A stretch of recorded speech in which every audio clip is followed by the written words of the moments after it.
Saudara, kita akan melanjutkan lagi pelajaran kita dari godly character. Kalau saudara ingat, minggu yang lalu kita sedang berbicara mengenai berbahagialah orang yang berduka cita, karena dia akan dihiburkan. Dan kita mengerti pada waktu yang lalu kita sudah belajar bahwa yang dimaksud dengan berduka cita di sini bukannya berduka cita sedih karena ditinggal mati somebody, atau sedih karena putus hubungan dengan somebody atau apa, bukan.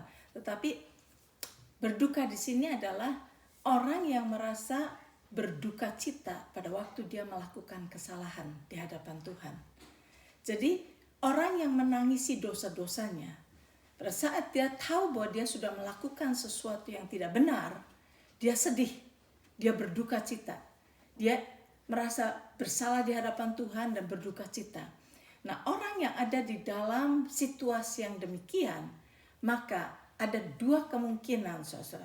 Kalau seseorang berbuat dosa, kemudian dia merasa bersalah, ada kemungkinan dia merasa, ya sudahlah, saya memangnya bersalah, so what? Kemudian dia jadi rebel. Jadi dia merasa bahwa saya tidak bisa betul. Jadi kalau saya salah ya sudah gitu. Jadi dia akan meneruskan hidupnya di dalam kesalahannya. Tetapi ada orang yang pada saat dia tahu dia berdosa, dia merasa berduka cita. Dan orang yang demikian dia berkata, Tuhan, saya mau datang kepadamu. Saya butuh Engkau Tuhan. Karena saya tidak mempunyai kekuatan untuk hidup benar. Saya butuh Engkau di dalam hidup saya. Nah, inilah yang dimaksud. Orang yang kedua inilah yang dimaksud bahwa berbahagialah orang yang berduka cita karena dia akan dihibur. Nah, sebab orang yang berduka cita karena dosa-dosanya itu, dia akan datang kepada Tuhan. Dia akan berkata, Tuhan, saya butuh pertolonganmu. Saya butuh kekuatan daripadamu. Saya butuh the grace of God, kasih karuniamu untuk menuntun saya supaya saya bisa hidup benar. Nah, seperti itulah orang yang berduka cita. Maka dia akan datang mendekat kepada Tuhan, dia akan berdoa. Akibat daripada orang yang berduka cita karena dosa-dosanya, dia akan mendekat kepada Tuhan, dia akan berdoa kepada Tuhan, dia akan bersekutu dengan Tuhan. Nah, itulah sebabnya pelajarannya adalah hari ini kita sedang belajar, sudah beberapa minggu kita sedang belajar bahwa orang yang berduka cita akan berdoa. Sebab itu kita akan belajar mengenai doa. Ya, bagaimana doa yang benar. Pada minggu yang lalu kita sudah sama-sama merenungkan apa yang Tuhan Yesus katakan di dalam Matius pasal 6 mengenai doa yang tidak benar, doa yang salah. Kita sudah belajar. Jadi kalau saudara ingat minggu yang lalu bahwa doa yang salah itu kata Tuhan jangan seperti orang munafik. Ya, dia berdoa di depan orang, dia mau dilihat orang bahwa dia seorang yang berdoa. Tetapi di dalam kehidupan pribadi dia tidak pernah berdoa, tidak ada kehidupan doa di dalam hidupnya, itu adalah munafik. Nah, jadi yang pertama, yang salah itu jangan seperti orang munafik. Yang kedua, Tuhan berkata, berdoalah pada Tuhan pada kamarmu, maksudnya punya personal relationship dengan Tuhan. Itu yang berkenan di hadapan Tuhan. Tidak ada salahnya kita berdoa di depan publik asal kehidupan doa pribadi kita benar. Ya, kalau kita juga di dalam kehidupan pribadi kita berdoa dan juga di depan banyak orang juga pada waktu bersama-sama berdoa, kita berdoa, itu bagus. Karena kita juga perlu unity di dalam doa. Kemudian yang Tuhan katakan, lagi pula katanya jangan berdoa bertele-tele. Jadi banyak orang berdoanya itu mereka pelajari bagaimana caranya doa, kemudian mereka doa panjang lebar, panjang karena dia pikir karena panjang doanya itu yang akan dikabulkan oleh Tuhan. Seperti itu kan kita sudah belajar. Jadi saudara, doa itu sebetulnya apa sih? Itu tadi sudah dikasih tahu yang salah itu apa. Sekarang doa yang betul itu apa sih? Saudara, doa itu sebetulnya adalah komunikasi dengan Tuhan. Kita berbicara dengan Tuhan. Dan tetapi tidak stop sampai di situ. komunikasi itu harus ada two ways komunikasi. Ya, kita berbicara pada Tuhan, kemudian kita dengarkan apa yang Tuhan mau katakan kepada kita. Nah, jadi ada two ways communication. Nah, yang kita perlu mengerti juga, banyak orang berdoa hanya karena dia membutuhkan. Butuh ini, butuh ini, butuh ini, butuh ini. Ada banyak kebutuhannya, maka dia datang ke Tuhan. Tuhan, saya perlu ini Tuhan, saya butuh ini, saya butuh ini. Sehingga mereka hanya menginginkan Tuhan berikan jawaban kepada dia, berikan pertolongan kepada dia. Which is enggak salah. Salah satu daripada perlunya doa itu begitu, memang betul, untuk meminta pertolongan Tuhan itu betul. Tetapi jangan kita hanya berdoa karena kita hanya membutuhkan hal-hal dari Tuhan saja, dan kita mengharapkan Tuhan menjawab kita saja. Sehingga banyak orang berpikir begini, kalau mau belajar berdoa, bagaimana ya, ajari saya untuk berdoa yang seperti apa yang akan dikabulkan oleh Tuhan. Sepertinya begitu. Banyak orang berkata, saya mau belajar berdoa. Belajar berdoa yang seperti apa sih doa yang dijawab oleh Tuhan. Jadi dia kepengen nanti dia banyak permohonan dan dia kepengen dijawab sama Tuhan. Maunya seperti itu. Maunya untuk mendapatkan apa yang dia minta, itu bagaimana caranya. Tapi doa itu bukan begitu, saudara. Doa itu sebetulnya ya datang ke hadirat Tuhan untuk berkomunikasi, just komunikasi, ngobrol dengan ngobrol. Taruh Tuhan pada tempat yang benar dan hormati Tuhan. Kemudian kita bicara kepada Tuhan dengan kasih kepada Dia. Dan di dalam hubungan komunikasi yang seperti ini, kita makin mengenali Tuhan. Makin mengenal Tuhan dan makin mengenal Tuhan.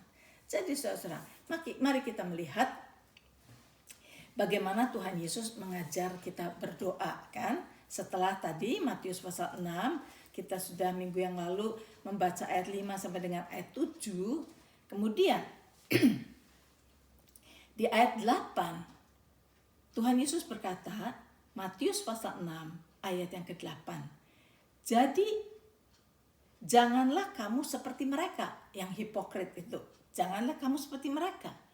Karena Bapamu mengetahui apa yang kamu perlukan sebelum kamu minta kepadanya. Pada waktu kita mau berdoa, kita harus mengetahui dahulu bahwa Tuhan sudah mengetahui apa yang kita butuhkan. Ya, dengan pengertian seperti itu. Nah, kemudian karena itu kata Tuhan Yesus, berdoalah demikian. Nah, kemudian kita tahu kan ada doa yang diajarkan Tuhan Yesus yang disebut doa Bapa Kami. Nah, saudara, doa Bapa Kami itu doa yang bagus sekali, itu diajarkan oleh Tuhan Yesus. Jadi pasti doa yang betul kan? Nah, sekarang mari kita melihat di dalam doa Bapa Kami itu, saudara, doa ini bukan merupakan doa satu-satunya yang harus kita doakan setiap saat, bukan. Jadi ini bukan doa suatu keharusan berdoa seperti ini, bukan. Tetapi ini adalah sebetulnya suatu pola doa. Suatu pola doa. Jadi kalau kita mau berdoa kepada Tuhan, polanya ini seperti ini gitu. Bukannya berarti kita harus berdoa persis seperti itu, bukan. Tetapi ada suatu pattern of prayer. Pattern of prayer. Ada sesuatu pola doa yang mari kita pelajari satu persatu. Karena itu berdoalah demikian kata Tuhan Yesus. Bapa kami yang di sorga. Ya, pertama-tama, kata yang pertama saja kita harus mengerti. Tuhan Yesus ajarkan pada waktu kita berdoa, katakan Bapa kami yang di sorga. Nah, perkataan Bapa itu adalah sesuatu yang penting sekali kita mengerti. Karena saudara, Tuhan Yesus tidak mengajarkan kita berdoa, ya Tuhan yang ada di dalam surga yang maha kuasa, yang luar biasa. Enggak, Tuhan berkatakan, katakan Bapa kami yang di surga. Nah, jadi dari sini kita tahu, Tuhan ingin pada waktu kita datang kepada Tuhan di surga itu, kita harus tahu, yang kita datangi itu Bapa kita. Yang kita sedang datangi itu Bapa kita. Itu saja penting sekali, saudara. Karena kita semua punya Bapa, ya, punya Papa. Di dalam hidup setiap orang punya Papa. Nah, kita tahu bagi keluarga yang benar ya saudara-saudara, kita sama papa kita itu dekat. Papa itu begitu care sama kita. Bapa kita itu adalah yang provide segala kebutuhan kita. Ini saya katakan mengenai keluarga yang benar. Memang saya tahu ada keluarga yang bapaknya tidak peduli, yang tidak take care anaknya ada. Tetapi saya katakan mengenai keluarga yang baik. Bapaknya itu akan memelihara anaknya. Bapaknya itu akan provide segala kebutuhan anaknya.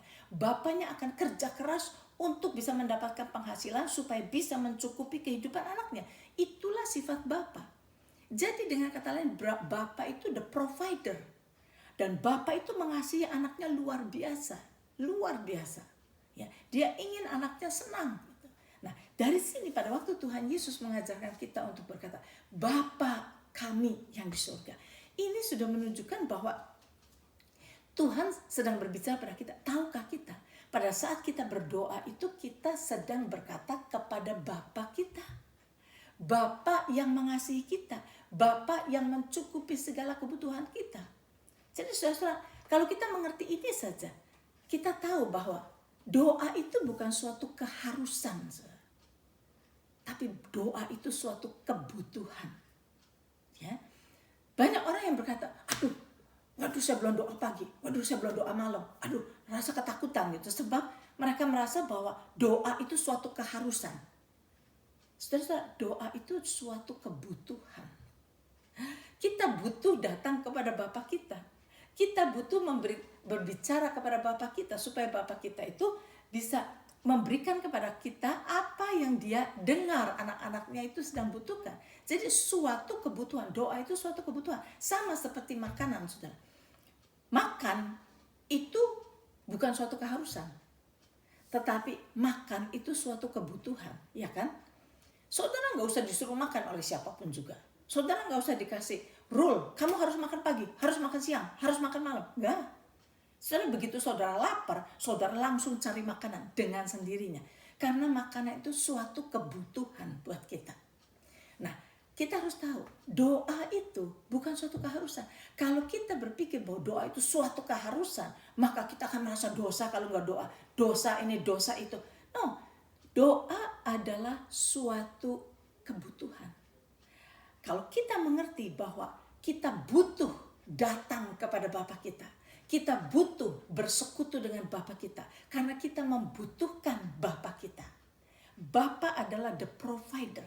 Bapa adalah yang mencukupi segala-galanya buat kita. Nah, jadi Tuhan berkata, datanglah, berdoalah begini, Bapa kami yang di surga. Tuhan tidak mengajar kita untuk raja di atas segala raja saya datang. Tidak. Tuhan Yesus tidak membawa kita untuk menghadap raja di atas segala raja. Bukan. Tetapi Bapa. Ada suatu closeness, suatu yang dekat ya, antara kita dengan dia. Dan kita tahu bahwa Bapa itu care kepada kita, memperhatikan kita, ingin mengetahui what's going on di dalam hidup kita. Bapa itu demikian. Nah, jadi itu titik pertama saja, kata pertama saja, dia katakan Bapa kami yang di surga. Kemudian Tuhan berkata, the next adalah dikuduskanlah namamu. Dikuduskanlah namamu. Nah, saudara, dikuduskan atau dimuliakan namamu. Apa maksudnya? Bagaimana sih memuliakan nama Tuhan? Bagaimana sih menguduskan nama Tuhan? Bagaimana? Dengan jalan kita mengetahui siapa Tuhan kita. Namanya siapa? Nama Tuhan kita itu siapa? Tadi kita sebut Bapa kan? Tapi Bapa yang seperti apa? Kita harus mengerti dan mengenali Tuhan kita. Dipermuliakan nama Tuhan itu kita harus mengerti. Kita harus mengerti nama-nama Tuhan, saudara. Karena dari nama Tuhan itu kita tahu siapa Tuhan kita. Dan apa yang Tuhan sudah kerjakan dan akan kerjakan untuk kita. Dikatakan, sudah tahu, salah satu nama Tuhan dikatakan bahwa Tuhan itu El Shaddai. Itu nama Tuhan. El Shaddai itu artinya apa? The Lord who is more than enough. The Almighty God, itu artinya El Shaddai. The Almighty God, yang maha kuasa, yang punya kuasa di atas segala-galanya. Itu adalah nama Tuhan. Kemudian Ada lagi banyak nama Tuhan yang perlu kita kenali, saudara. Sebab semakin kita mengenal nama Tuhan, semakin kita bisa memuliakan Tuhan kita menurut nama-namanya. Antara lain kita tahu ada 7 nama Jehovah. Tuhan itu adalah namanya Jehovah Rafa, Allah penyembuh kita, the healer, the Lord who heal. Itu namanya Jehovah Rafa. Kemudian namanya Jehovah Shammah. Jehovah Shammah itu adalah the Lord who ever present with us, yang selalu ada bersama-sama dengan kita. Itu adalah Jehovah Shammah. Kemudian namanya Jehovah Nisi. Jehovah Nisi itu adalah the Lord our banner, panji-panji kemenangan kita.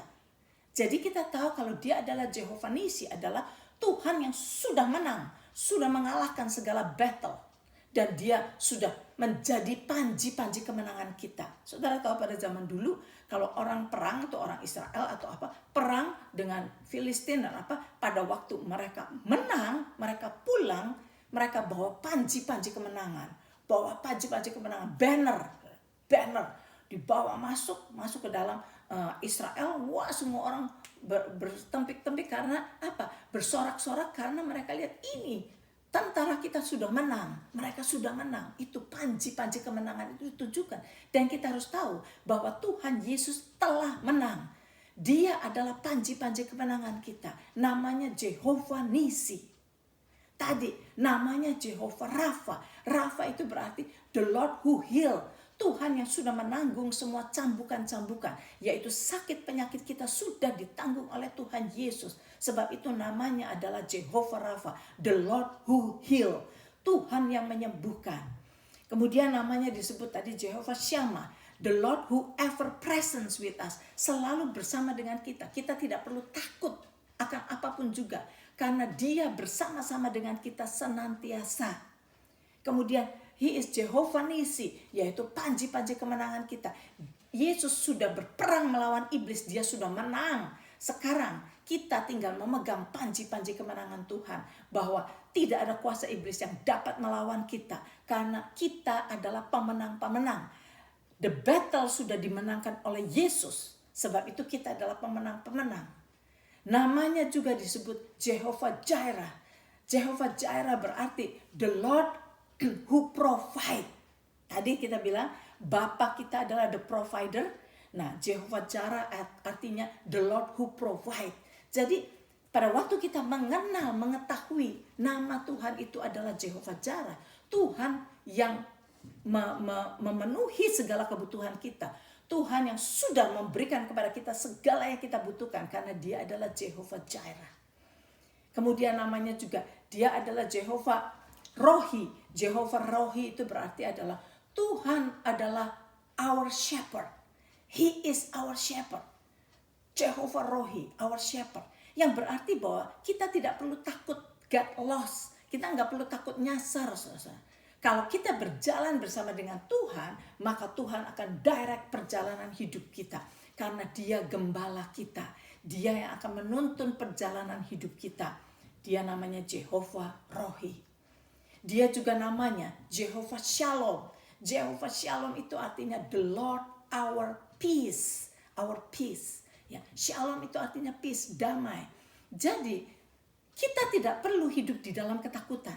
Kita tidak perlu hidup di dalam anxiety. Kita tidak perlu hidup sedih dan sebagainya. Karena apa? The Lord our peace bersama-sama dengan kita.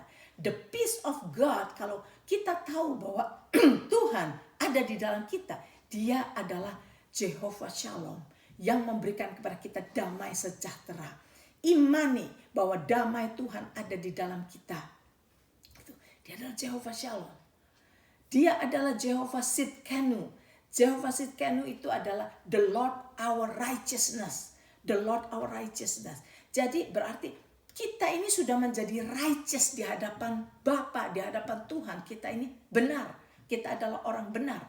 Karena Tuhan Yesus sudah dipaku di kayu salib, menanggung semua dosa kita, menanggung semua hukuman kita, agar supaya kita dibenarkan. melalui apa yang Yesus sudah accomplish di kayu salib. Jadi kita harus tahu bahwa kita ini adalah orang benar karena Tuhan adalah the Lord our righteousness, hidup di dalam kita. Dia yang sudah memberikan kepada kita kebenaran sehingga kita menjadi orang benar sekarang. Tuhan tidak lagi mencari salah kita, tetapi di mata Tuhan we are righteous. Kita ini benar di hadapan Tuhan. Nah, saudara, saya harap saya sudah katakan 7 nama Tuhan. Jehovah Rapha, the Lord our healer. Jehovah Shammah, the Lord who ever present with us. Jehovah Shalom, Jehovah Rohi, dia adalah gembala kita. Jehovah Jireh, the Lord who provide. Kemudian Jehovah Nisi, the Lord our banner. Kemudian Jehovah Tsidkenu, the Lord yang membuat kita righteous. Dan kemudian satu lagi, the Lord Jehovah Rapha, Jehovah Tsidkenu, Jehovah Shammah, Jehovah Rohi, Jehovah Shalom, Jehovah Jireh, Jehovah Nisi. Sudah 7. Jehovah Nisi. Ada 7. Nah, gunanya saudara, pada waktu dikatakan, dipermuliakanlah namamu, ya. Kalau saudara mengerti ini, artinya nama Tuhan itu. Tuhan adalah Tuhan yang sudah membuat kita righteous. Namanya Jehovah Tsidkenu. Tuhan adalah Tuhan yang selalu beserta dengan kita. Namanya Jehovah Shammah. Tuhan adalah Tuhan yang menggembalakan, yang memberikan direction dalam hidup kita. Namanya Jehovah Rohi. Tuhan adalah yang provide segala kebutuhan kita. Namanya Jehovah Jireh. Kemudian Tuhan adalah Tuhan yang menyembuhkan kita, yang sudah menanggung sakit penyakit kita. Namanya Jehovah Rapha. Jadi kalau kita mengetahui semua ini, nama Tuhan itu, kita muliakan. Pada waktu kita berkata, Bapa kami yang di surga, dipermuliakanlah namamu. Karena engkau gembalaku, engkau yang sudah membuat kami righteous, engkau yang membuat kami tenang karena engkau beserta dengan kami. Engkau adalah damai sejahtera kami. Engkau adalah yang provide segala kebutuhan kami. Itu artinya memuliakan nama Tuhan. Jadi kalau Tuhan mengajar kita, Bapa kami yang di surga, Lord engkau Bapa kami, ya, yang mengasihi kami. Dan kami muliakan namamu. Karena engkau selalu menyertai kami. Engkau selalu membuat kami benar. Engkau yang selalu menyembuhkan kami. Nah itu adalah memuliakan nama Tuhan itu begitu. Dipermuliakanlah namamu. Kemudian datanglah kerajaanmu. Tuhan katakan datanglah kerajaanmu, maksudnya apa? Tuhan, engkau memerintah di surga. Ya, engkau memerintah di surga. Dan engkau ingin kami, anak-anakmu, memerintah di dunia ini. Nah Lord, kami minta agar supaya kerajaanmu, pemerintahanmu itu datang ke dalam dunia ini. Kami mengundang pemerintahanmu datang di dalam dunia ini. Agar supaya segala kekacauan ini bisa didiminish. Karena apa? Karena kerajaanmu, pemerintahanmu datang ke dalam dunia ini. Itu yang kita minta pada Tuhan. Datanglah kerajaanmu dan jadilah kehendakmu. Di bumi ini seperti di surga. Jadi di dalam doa ini Tuhan sedang berkata kepada kita bahwa kita akan mengalami surga itu bukan nanti kalau kita sudah mati. Banyak orang berpikir bahwa surga itu akan kita cicipi, akan kita nikmati pada saat kita sudah mati dari dunia ini, kemudian meninggalkan dunia ini sampai di surga, baru kita akan mengalami surga. Setelah tahu, di dalam doa Bapa kami, Tuhan Yesus yang mengajarkan agar kita mengalami surga di dunia ini. Itulah sebabnya Tuhan mengajarkan pada kita, supaya kita berkata, Bapa, datanglah kerajaanmu. Jadilah kehendakmu di bumi ini seperti di surga. Saya ingin mengalami surga di bumi ini. Gitu. Dengan kita mengundang pemerintahan Tuhan. Dengan kita memberikan platform buat Tuhan memerintah bersama-sama dengan kita. Supaya di dalam pekerjaan kita, di dalam rumah tangga kita, dimanapun kita berada, kita undang ikut campur Tuhan. Kalau kita mengundang ikut campur Tuhan di dalam keluarga kita, saudara, maka akan ada damai sejahtera di dalam keluarga kita. Tidak akan ada pertengkaran, cakar-cakaran, marah-marahan, benci-bencian, tidak ada. Kalau kita mengundang pemerintahan Tuhan di dalam dunia ini. Karena dia adalah Jehovah Shalom. Jehovah Shalom adalah the Lord our peace. The Prince of Peace. Kalau the Prince of Peace ada bersama-sama dengan kita di dalam keluarga kita, maka damai sejahtera akan memerintah di sini. Kalau kita di dalam bisnis kita, ya, kita mengundang hadirat Tuhan di dalam bisnis kita, pemerintahan Tuhan datang ke dalam bisnis kita, dan dia adalah Jehovah Jireh, maka dia yang akan provide segala kebutuhan kita. Dia akan memberikan kepada kita keberhasilan di dalam segala bisnis yang kita lakukan. Nah, jadi kita mengerti mengapa Tuhan mengatakan pertama-tama Bapa kami yang di surga. Supaya kita merasa dekat dengan Tuhan. Supaya kita tidak merasa Tuhan itu jauh. Kalau diajarkan oleh Tuhan Yesus, datanglah, berdoalah begini, Raja di atas segala raja. Maka itu ada distance antara kita dengan dia. Yaitu, waduh dia raja. Raja kita ini apa? Rakyat cuma biasa. Kita jauh sekali dengan raja. Tapi Tuhan Yesus mengajarkan kita datang kepada Tuhan dengan kata Bapa. Bapa. Ada suatu rasa dekat dengan Bapa kita. Kemudian Tuhan kata, dimuliakanlah namamu. Dengan kata lain, kenali dia. Kenali Bapa kita. Bapa kita adalah the provider. Bapa kita adalah yang memberikan kemenangan kepada kita. Bapa kita yang menyediakan kesembuhan buat kita. Bapa kita yang sudah menyediakan segala-galanya yang kita butuhkan. Itu Bapa kita seperti itu. Muliakan siapa dia adanya. Muliakan. Sebab itu semakin kita mengenali nama Tuhan, semakin kita merasa aman, hidup ini aman. Ya. Apa sih kekurangan kita? Kita sedang kekurangan keuangan. He is Jehovah Jireh. Kita tahu Tuhan akan provide segala kebutuhan kita. Apa sih yang kita butuhkan? Kita sedang sakit. He is Jehovah Rapha. Tuhan yang adalah Jehovah Rapha, yang sudah menanggung sakit penyakit kita, ada di dalam kita. Sehingga kesembuhan itu sudah ada di dalam kita. Tinggal kita doa agar supaya the healing power daripada Tuhan itu manifest di dalam hidup kita. Melalui di dalam hidup kita, dari dalam hidup kita manifest. Sehingga tubuh kita akan merasakan kesembuhan. Apalagi yang kita butuhkan? Ketakutan, Jehovah Shalom ada di dalam diri kita. Jadi tidak ada kebutuhan yang tidak Tuhan sediakan bagi kita. Tuhan sudah sediakan di dalam diri kita. Dipermuliakanlah namamu dan datanglah kerajaanmu. Memerintahlah Tuhan. Kerajaan itu bukan talking about istana atau apa. Bukan. Kerajaan Tuhan itu berbicara mengenai pemerintahan Tuhan. Kita undang pemerintahan Tuhan. Pada waktu kita sakit, undang pemerintahan Jehovah Rapha di dalam diri kita untuk manifest. Pada saat kita membutuhkan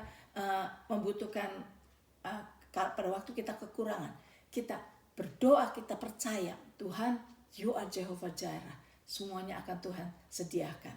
Jadi datanglah pemerintahan-Mu Tuhan untuk memberikan kepada kami segala kelimpahan yang kami butuhkan. Jadi gitu, datanglah kerajaan-Mu dan jadilah kehendak-Mu di bumi ini seperti di surga. Kemudian dikatakan, berikanlah kami pada hari ini makanan kami yang secukupnya. Nah, makanan kami yang secukupnya ini mengenai itu sedang bicara mengenai providence. Jadi kebutuhan kita bukan hanya makanan saja, segala pakaian, makanan, minuman, semuanya.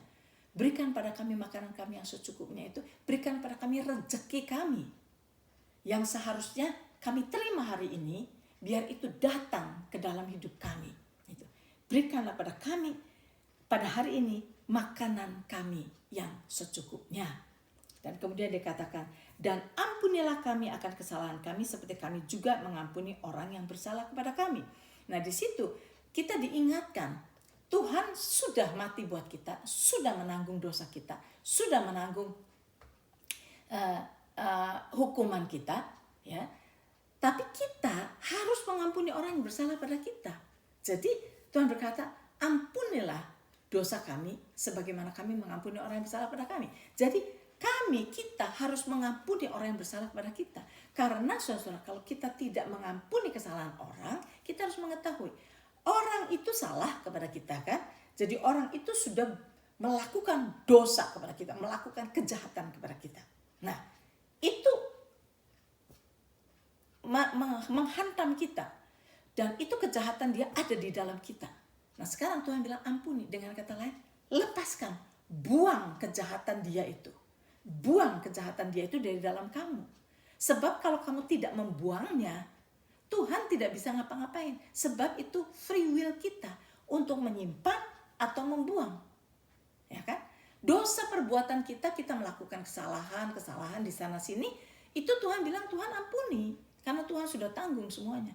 Tetapi dosa orang yang dia hantamkan kepada kita pegang, kita tidak mau lepaskan, kita pegang, bahkan kita simpan di dalam diri kita.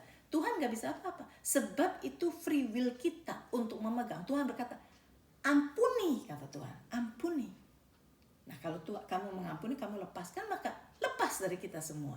Jadi di dalam ini Tuhan berkata, ampunilah kami akan kesalahan kami seperti kami juga mengampuni orang yang bersalah pada kami. Tuhan sudah mengampuni dosa kita karena Tuhan Yesus sudah menanggung semua dosa kita. Tetapi kita ini harus mengampuni orang yang bersalah kepada kita. Situ. Dan the next adalah, dan janganlah membawa kami ke dalam pencobaan, tetapi lepaskanlah kami daripada yang jahat. Nah, saudara tahu, pada waktu Tuhan Yesus ada di dalam dunia ini, Tuhan Yesus dibimbing, kalau saudara baca di dalam Matius pasal 4 kalau nggak salah, Roh Kudus membawa Yesus untuk dicobai oleh iblis. Dan sebetulnya pada waktu Tuhan Yesus melakukan itu, dia melakukannya untuk kita.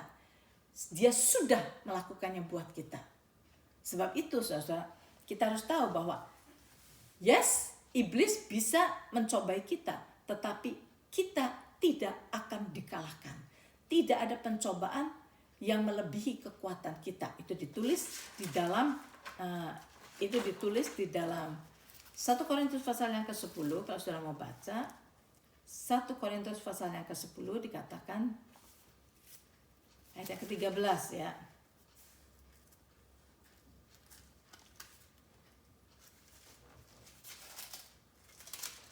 Dikatakan, pencobaan-pencobaan yang kami alami ialah pencobaan-pencobaan biasa yang tidak melebihi kekuatan manusia. Sebab Allah setia dan karena itu ia tidak akan membiarkan kamu dicobai melampaui kekuatanmu. Pada waktu kamu dicobai, ia akan memberikan kepadamu jalan keluar sehingga kamu dapat menanggungnya. Jadi saudara, yang mencobai itu bukan Tuhan. Tuhan tidak pernah mencobai. Yang mencobai itu iblis. Tetapi Tuhan berkata bahwa Tuhan sudah memberikan kepada kita kekuatan untuk bisa keluar, untuk bisa mengalahkan segala pencobaan itu. Dan Tuhan berkata, Tuhan memberikan jalan keluar buat kita. Sebab itu tidak ada orang yang bisa dikalahkan oleh pencobaan. Nah, jadi kalau kita melihat dari doa Tuhan Yesus ini, yang diulangi oleh Tuhan Yesus di ayat 14 adalah, karena jikalau kamu mengampuni kesalahan orang, Bapamu yang di surga akan mengampuni kamu juga. Tetapi jikalau kamu tidak mengampuni orang, Bapamu juga tidak akan mengampuni kesalahanmu. Jadi maksudnya kesalahan apa? Kesalahan yang kita pegang, kesalahan orang kita taruh di sini.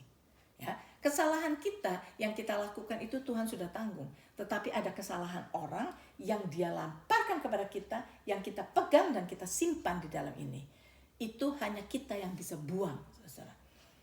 Jadi sampai di sini dulu pelajaran kita. Mungkin ada hal-hal yang masih perlu diterangkan lagi, tetapi marilah kita sampai di sini dulu. Ini baru mengenai doa yang Tuhan ajarkan. Tetapi mari kita nanti melihat selanjutnya bagaimana doa itu di dalam kehidupan kita sehari-hari. Kita terusin minggu yang akan datang.